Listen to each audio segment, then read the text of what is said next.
حضرت محدث ابن جوزی نے لکھا ہے کہ حضرت حبیب اجمی ایک بزرگ تھے، ان کے پاس ایک شخص اکثر آتا تھا، بڑا مالدار تھا، ایک ہی بیٹی تھی، وہ بھی ٹانگوں سے معذور تھی۔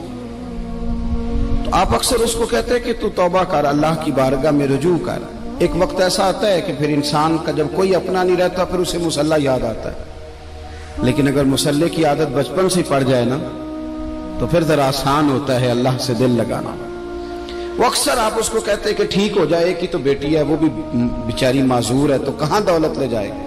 آج کرتا ہوں، ہم تاریخیں دیتے رہتے ہیں نا اللہ تعالیٰ کو معاذ اللہ کہ رمضان سے میں نے نیک ہو جانا ہے، عمرہ کر کے آؤں گا تو پھر میں پکا نمازی ہوں۔ خدا کے بندو، کس نے تجھے بتایا کہ رمضان تک تو زندہ رہے گا؟ کس نے خبر کی کہ عمرہ کرنے تک تو بچے گا؟ حضرت حبیب اجمی اس کو کہتے تو کہتا بڑی جلدی ٹھیک ہو جاؤں گا۔ ایک دن سویرے سویرے توبہ کرنے آ گیا۔ آپ نے فرمایا کیا ہوا؟ تو کہنے لگا حضرت جی کل ایک 15 سال کا نوجوان ملا ہے اور مجھے توبہ کرا گیا۔ مزہ ہی اس عمر میں اللہ اللہ کرنے کا، نبی کریم سے محبت بھی کرنی ہو تو یہی عمر ہے۔ عشق لگا سی کھیڈاں کھیڈ دی نوں تے پھر مینوں کھیڈاں بھول گئیاں، کجل پایا سی میں یار دے ویکھنے نوں، پھر او دی یاد وچ روندیاں ہی ڈول گئیاں۔ حیدر شاہ اس گلی کدے نہ رولدی پر ہن تے رولدی رول گئیاں۔ جن لوگوں نے ابو جال کو قتل کیا تھا ان کی عمر بھی 15 سال تھی۔ ہم تو بڑے ہی نہیں نہ ہوتے ساری زندگی، نہ ہمیں کو بڑا ہونے دیتا ہے، ہم بڑے ہی نہیں ہوتے، یہ تو عمر ہے کچھ کر گزرنے کی۔ 15 سال کا نوجوان توبہ کرا گیا تو حضرت حبیب اجمی کہنے لگے وہ کیسے؟ کہنے لگا حضرت جی میں کل منڈی گیا تھا، مجھے کچھ سامان خریدنا تھا، تو بغداد کے بازار سے میں نے مچھلی خرید لی 10 کلو، باقی بھی سامان تب خود لے جا نہیں سکتا تھا۔ تو مزدور آپ کو پتہ ہے بیچارے آج بھی سڑکوں پہ بیٹھے ہیں، تو مزدور بیٹھے تھے تو ان میں ایک نوجوان 14-15 سال کا، چہرے پہ بڑی روشنی۔ میں نے اس کو کہا بیٹے مزدوری کرو گے؟ کہنے لگا حضور مزدوری بھی کرتا ہوں، پڑھائی بھی کرتا ہوں، اور جو اللہ کو منظور ہو اس کی عبادت بھی کرتا ہوں۔ میں نے اسے کہا کہ یہ میرا سامان ہے فلان جگہ پہنچانا ہے، کیا لوگے؟ کہنے لگا 3 دینار مزدوری۔ سودا طے ہو گیا، اس نے سامان اٹھا لیا۔ کہتے ہیں رستے میں ظہر کا وقت ہو گیا، کہنے لگا چچا اگر اجازت ہو تو نماز پڑھ دوں۔ 15 سال کا جواب۔ کہتے میں رکھ کے نا وہاں سامان تو پھٹے پہ بیٹھ گیا، وہ نماز پڑھنے چلا گیا، باقی لوگ دیر سے آئے، وہ بچہ جلدی آ گیا۔ میں نے کہا بیٹے آپ جلدی آ گئے؟ کہنے لگے نفل چھوڑ دیے، آپ یہی نہ سمجھ لیں کہ کام چور ہے، میں بعد میں پڑھ لوں گا۔ کہتے ہیں وہ دوپہر کا وقت، رمضان بھی نہیں تھا، میں اس بچے کو نوجوان کو گھر لے گیا اور میں نے اپنی بیوی سے کہا کہ بڑا نیک ہے، نمازی ہے، اور راستے میں یہ بھی ہوا ہے کہ میں نے اسے ایک دفعہ کہا ہے کہ یہ مجھے تھوڑی دیر کے لیے دے دو، گرمی بڑی ہے، تمہیں پسینہ آ رہا ہے، میں اٹھا لیتا ہوں۔ کہنے لگا نہیں چچا میں رزق حلال کھاتا ہوں، اگر آپ اٹھائیں گے تو میں 3 دینار مزدوری پوری نہیں لوں گا، پھر پیسے کم کروں گا، میں نے طے کیا ہے کہ اٹھاؤں گا۔ تو کہتے ہیں میں نے اپنی بیوی کو بتایا تو بڑی متاثر ہوئی، کہنے لگی دوپہر کا کھانا پک گیا، اسے کو روٹی کھا لے، رمضان بھی نہیں تھا۔ کہتے میں باہر نکلا، اس کو 3 دینار تھمائے، تو میں نے کہا بیٹے ایک بات میری مانو گے؟ کہنے لگا بتائیے۔ میں نے کہا کھانا پکائے کھا لو۔ کہنے لگا میں معافی چاہتا ہوں، میں نے روزہ رکھا ہوا ہے۔ حضور نے حکم دیا، حکم نبی کریم نے حکم دیا، بخاری مسلم کی حدیث ہے، فرمایا نوجوانوں اگر تمہارے پاس طاقت ہے تو نکاح کر لو ورنہ روزے رکھو۔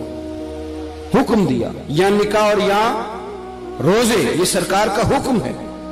بھائی نفلی روزہ نفس کی قوتوں کو کچلتا ہے، انسان میں نورانیت اور روحانیت لاتا ہے۔ کہتے وہ کہنے لگا میں نے روزہ رکھا ہے، میں اور متاثر ہو گیا۔ میں نے کہا اب کیا کرو گے؟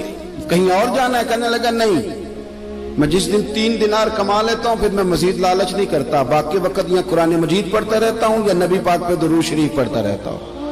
آپ بتائیں؟ تو میں نے کہا کہ افطار میرے ساتھ کر لو۔ کہتے ہیں میں اسے مسجد چھوڑ آیا اور خود میں لوٹ آیا۔ افطار کے بعد میں اسے لایا، کھانا کھلایا، عشاء پڑھی، اس کا گھر دور تھا، میں نے ڈرائنگ روم کھول دیا، بیٹھک کھول دی، وہیں وہ سو گیا۔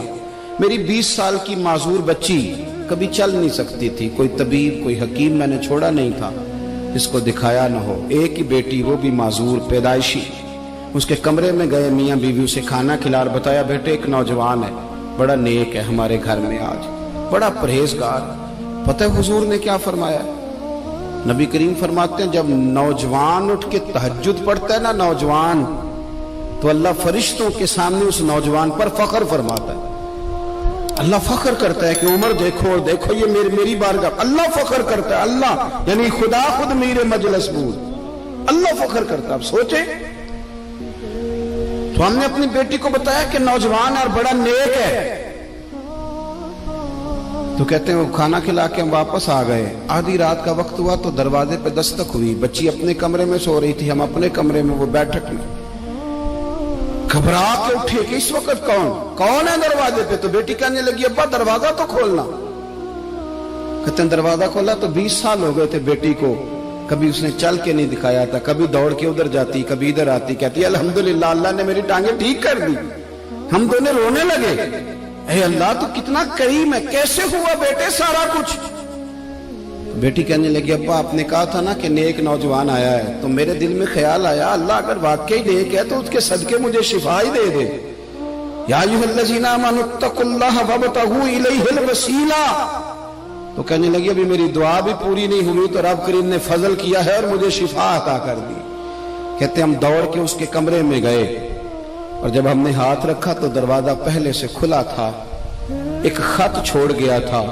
آج کل کے پیر کی کرامت ہوتی تو فیس بک پہ دے دیتا, باقیوں کو بھی ذرا پتہ چلے. کہتے ہیں وہ خط چھوڑ گیا اپنے بستر پہ کہ اگر تم لوگوں کو مجھ سے محبت ہو گئی ہے تو میرے پیچھے نہ دوڑنا, اس رب کی بارگاہ میں جھکنا جس رب نے میرے اوپر بھی فضل فرمایا ہے اور آپ پر بھی کرم فرمایا. میرے نوجوان دوستو, یہ جو بچپنا ہمیں لوگ کہتے ہیں نا ابھی بچے ہو, ابھی جب آپ بالغ ہو گئے تو نماز فرض ہو گئی, سچ بولنا ضروری ہو گیا, رزق حلال کھانا ضروری ہو گیا, شریعت ساری کی ساری لاگو ہو. ایک تو درگزر سے کام لیں, دوسرا اپنی زندگی کے اندر خواہشات کو چھوڑیں. سادہ کھانا تو ویسے انسان کو تندرست رکھتا ہے.